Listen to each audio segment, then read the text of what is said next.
তথ্য ও সম্প্রচার প্রতিমন্ত্রী মোহাম্মদ আলী আরাফাত বলেছেন, শেখ হাসিনা সরকারের নেতৃত্বে গত ১৫ বছরে গণমাধ্যমের প্রসারই প্রমাণ করে সরকার গণমাধ্যমকে নিয়ন্ত্রণ করে না।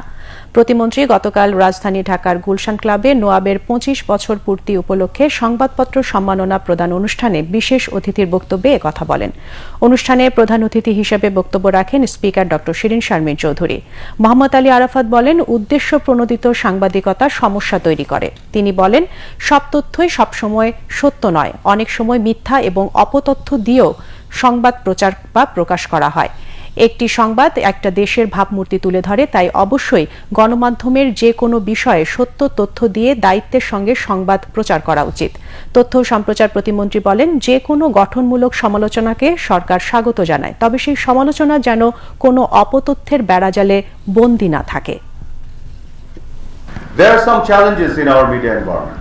I don't